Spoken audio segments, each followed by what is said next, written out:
and thank you for joining the live stream.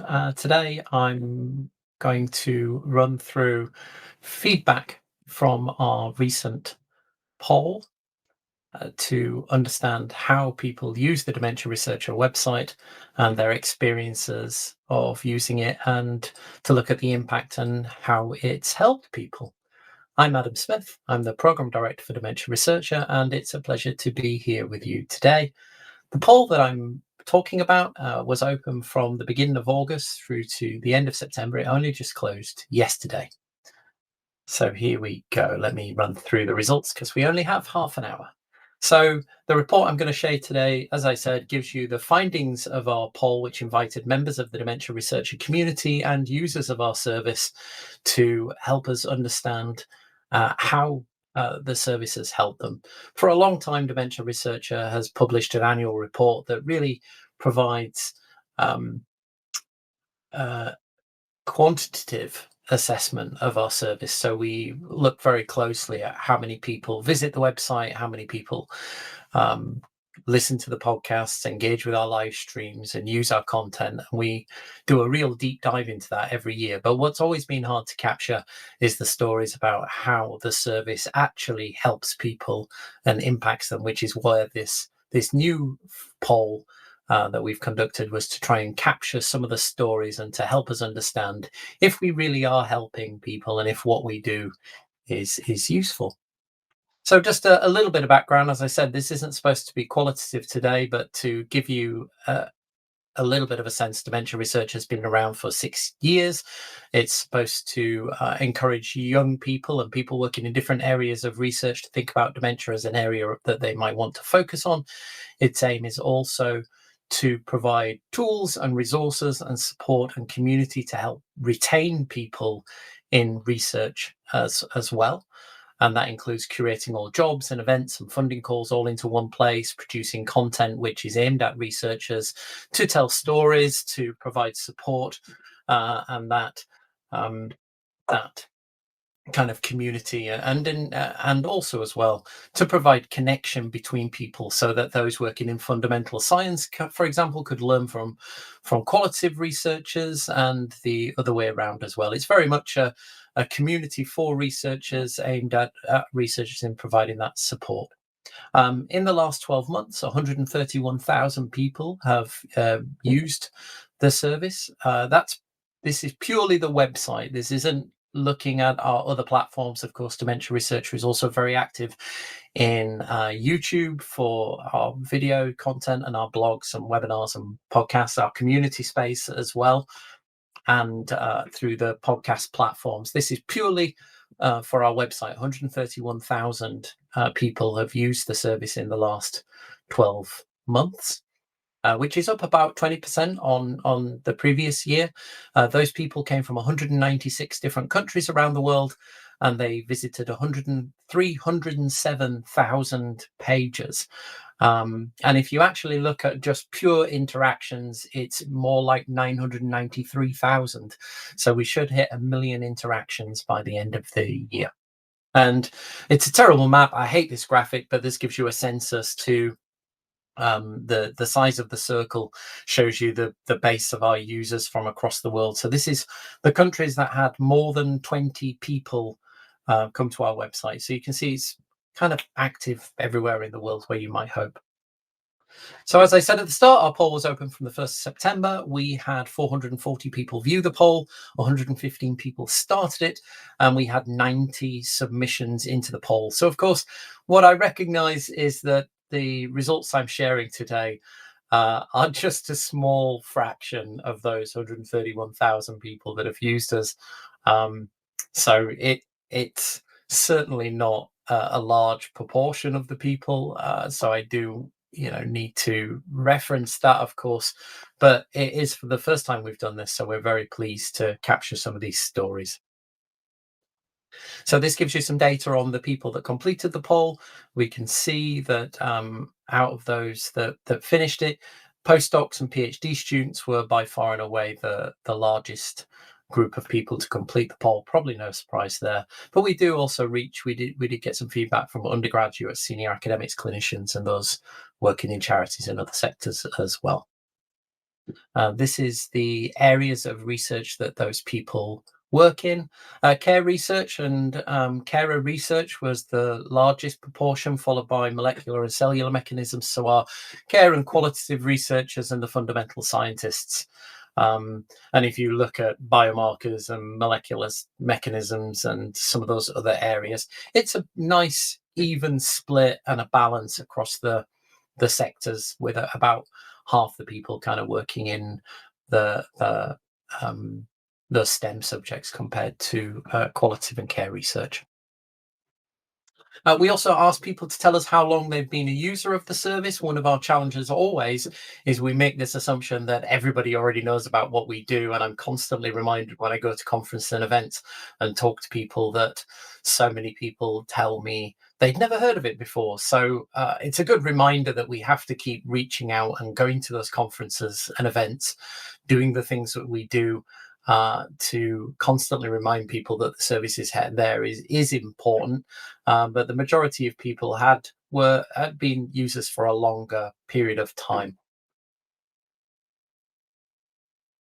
We asked people to tell us which parts of the website they used the most, and as you can see here, blogs, articles, podcasts came out high. People were allowed to respondents were allowed to select more than one choice here, so that's why the numbers are much higher. But about 80% of everybody who came to our website particularly like blogs and engage with blogs and podcasts, which is good because they're probably one of the more time consuming things that we invest in. So it's great to know that they are useful. Jobs, events, funding calls again were the next highest after that. We also had a good proportion of people who've contributed content in some way were there, which is no surprise because they're the people we have probably found that the people who completed the poll were so clearly the more engaged of our community and people that we regularly interact with. What's smaller is some of the more in-person offerings, so the community space and app and mentoring elements that we provide. Probably no surprise there, they are the newer parts of the service that we continue to grow upon. We gave people a pick list of things that uh, they'd used across the website. So I got a job, found a funding opportunity, attended an event that they otherwise wouldn't have done. And we can see here what's really positive to see is that 55% of people heard or were inspired by something they read on the website. A high proportion of like over 45% attended an event that they wouldn't have otherwise done, found funding calls and jobs that they found through the website as well, contributed something that helped their CV. So these are the parts that I'm not surprised by. But it's great to see that people found new collaborations and things as well. The next few slides, I've lifted some quotes. Everybody was asked to, in their own words, describe a very practical way, not just pick a list of things that they found useful from the website, but also to tell us something in their own words that they found useful. Everybody was kind of forced to do that, but they could say nothing. So we do have some results to share here. We've got quite a few more slides here. I'm not going to read all these out because there are too many, and we had over 70 comments. We have today published a full report with the entire poll results onto the Dementia Researcher website. If you go to dementiaresearcher.nihr.ac.uk and then go to the About Us section, you'll find everything there, including all the quotes from everybody who kindly consented for us to agree to share their comments. So I'm going to pick out something from each of these. Here we go. I haven't prepared this or rehearsed. So there we go. Somebody got talking to someone with a shared email interest. They emailed outside the app and managed to get some samples from a useful cohort that they never knew existed. That's wonderful. Somebody comments there that it's great to have a place to meet and talk to other people, chats in seminars, and it's a fab focused resource. main one is probably the excellent speakers and podcasts, much broader range of ideas than I'd normally go out and read, but they're really interesting to get a view on other parts of the field, which is great. That's exactly, as I said at the start, some of the things that we're aiming to do. Let's just go through these, a few more of these now. Somebody there said they gained global visibility through the website by recording a podcast with us. They put it on their CV. That made them stand out in a job application. I love these ones. That Solutions Lab, you'll know, is something we launched earlier this year, which is kind of like an agony aunt column for researchers that enables anybody to just ask a question, and then through our network I'll reach out and try to find somebody who I think is qualified to answer, and somebody's replied there. I used the Solutions Lab to get some brilliant help and was introduced somebody who's agreed to be my mentor and offer some lab experience, which is great. We had a lot of comments from PhD students. This one here, I'm the first year of my PhD and I find the blogs and podcasts very helpful. We had quite a lot of comments from PhD students talking about how they it really helped them feel not alone, that there were others going through the same experiences that they had as well.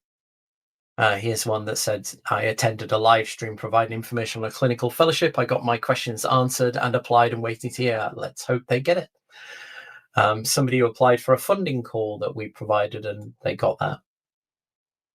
Here was some more. Blogs are good to connect with, can be lonely being a PhD student. Knowing others are going through a similar has been very positive, as I mentioned earlier. Somebody spotted a job they probably wouldn't have found somewhere else. Here's a slightly longer comment. What I really love about the website is it's not just academic matters. Hearing about others balance work, make career decisions, and deal with uncertainty is so reassuring. These are exactly the kind of things that I've needed to hear. I also think it's having the blogs narrated is brilliant. It makes it easier to engage with.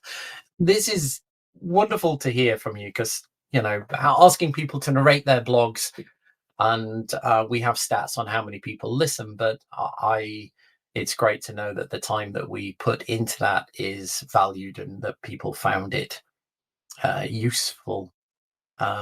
With the blogs, we always try, in addition to, I should explain how we come about this. So some of our blogs, the regular contributors, in return for making a regular commitment, are remunerated for that. We do pay them a small stipend as a regular contributor. Not everybody does. People who want to contribute ad hoc can do that whenever they like, but we do pay people as well.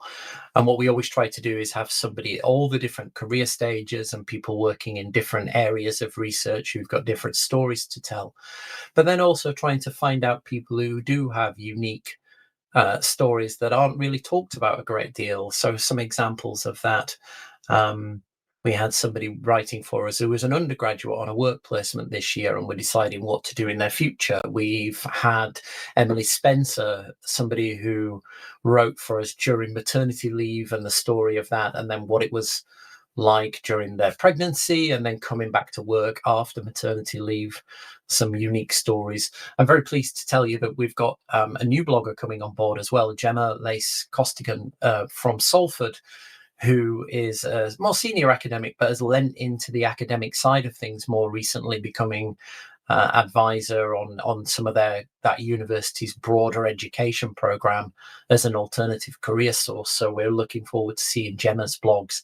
We also have people like Becky Carlisle, who's starting a new lab, who writes about their first leadership positions. These are some of the stories. And so it's great to see in the feedback that these are helpful.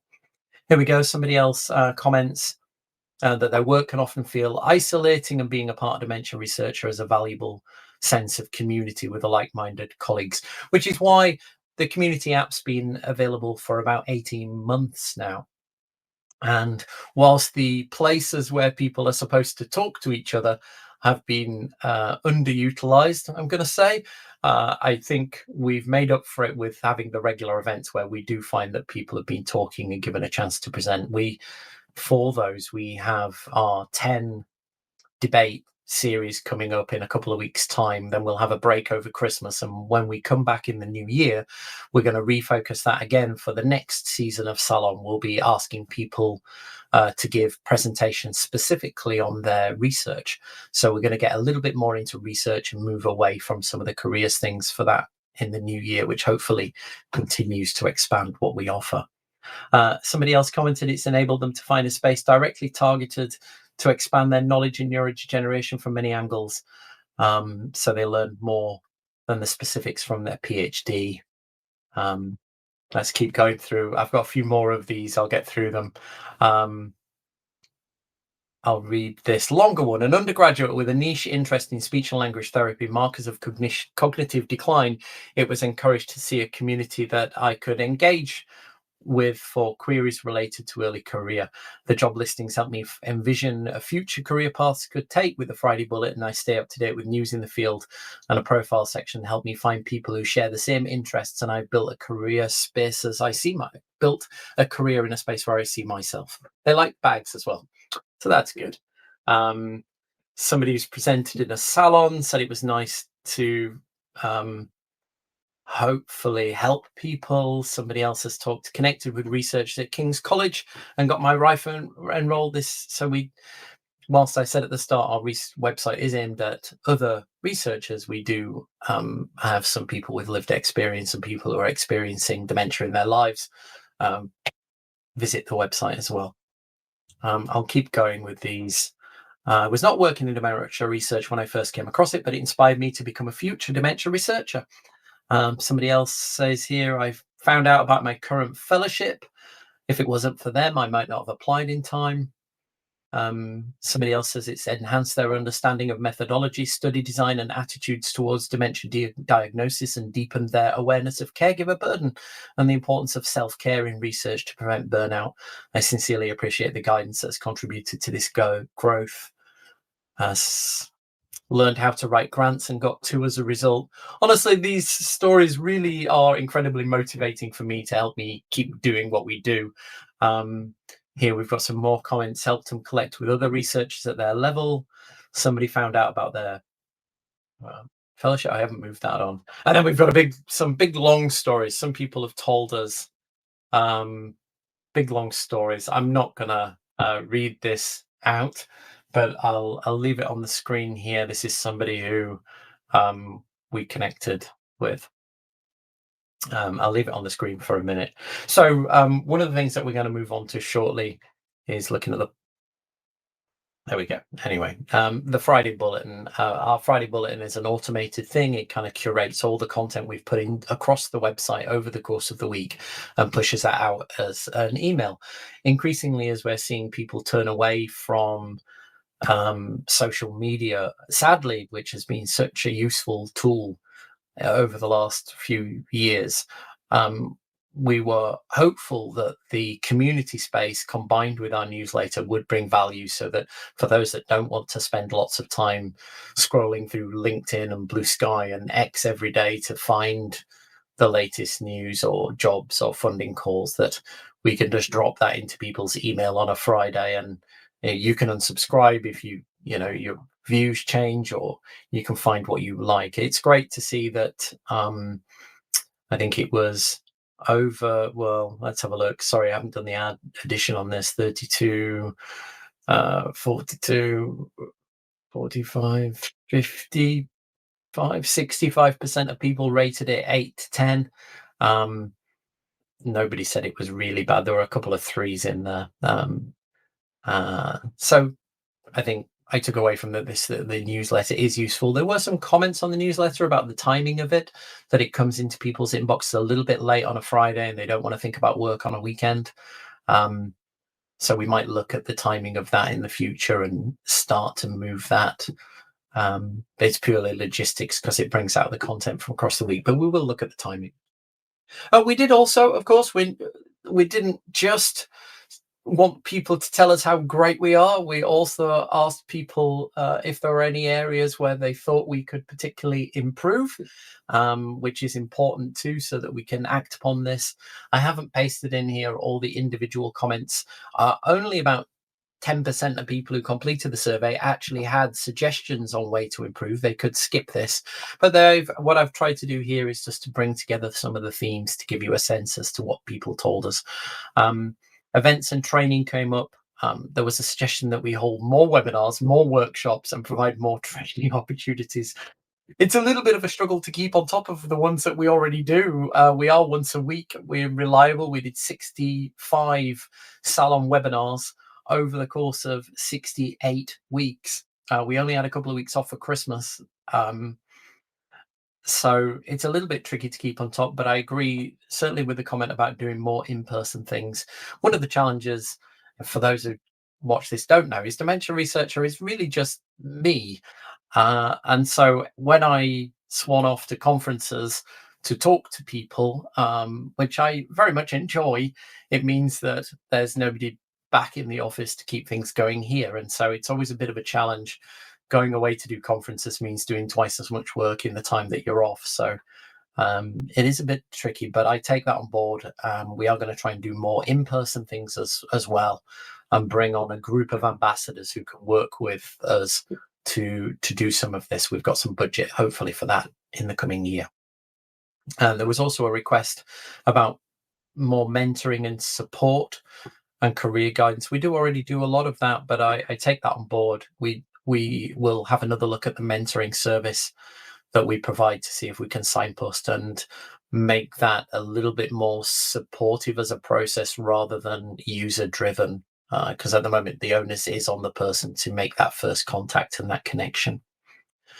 Visibility and reach. A lot of people, particularly the undergrads, mentioned how they really only found our service by accident, and we need to do better at telling people this exists.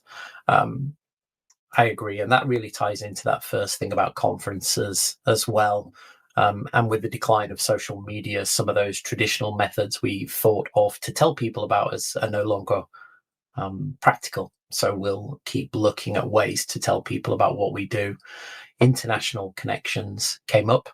I'm very conscious that a lot of our contributions are from people in the UK, yet, as we said, 190 some countries of people use this. So if you're watching this, and you're a researcher in another part of the world, if you're in the US or in South America somewhere, in Asia, Europe, North Africa, Australia, and you'd like to write for us, do reach out. It's trickier to pay regular contributors in other parts of the world, but I'd love to get more contributions from people who have different perspectives and from people in different cultures where research is done differently with different stories to tell and different problems. So do reach out if you're in that, and I will proactively take some steps to try and broaden those contributions in the coming 12 months. There was also a suggestion that we get into some specialist topics. I'm going to have a meeting with our regular bloggers in the coming weeks to raise this and to see what their suggestions are. And also as well, ease of access. So there were some mentions of trying to improve how quickly or easily people can find what they need across our website, which I absolutely take on board. As I've talked about many times in our salon webinars, we have over 3,000 pages of content across the site. We've tried in the past to structure that to make things more findable. We're going to have another look at that in the coming year. Something just to flag, if you're watching this in the community app, something you may have not noticed before, if you're using this on the app or the website, if you go to the tabs along the top, there's something like PhD first aid and postdoc first aid. One of the things that we did when we launched the app was to start to categorize all of our blogs and webinars to say whether they were particularly of interest to PhD students or postdocs for those career sections, and then created an app-friendly version of those websites that curated those lists and put them into one place. So if you're in the app in the PhD chat section and you chat PhD first aid, what you'll get is a nice simplified view that will work on a mobile device that shows you the blogs and content from our site that should be for you. But I probably need to do better at making sure everybody are aware of all these things. This is one of the challenges of always doing something new, is making sure everybody's aware of what we do. So the feedback was great. There's lots of things for us to act on there, or for me to act on, and we will be doing that coming up. Thank you very much, those of you that took time out today to join us live. and for taking time to complete the poll. I hope you found this useful. Certainly I did. The poll has been great. We will do this more often. If you'd like to see the full poll results, that report is available to download on our website now. Thank you very much.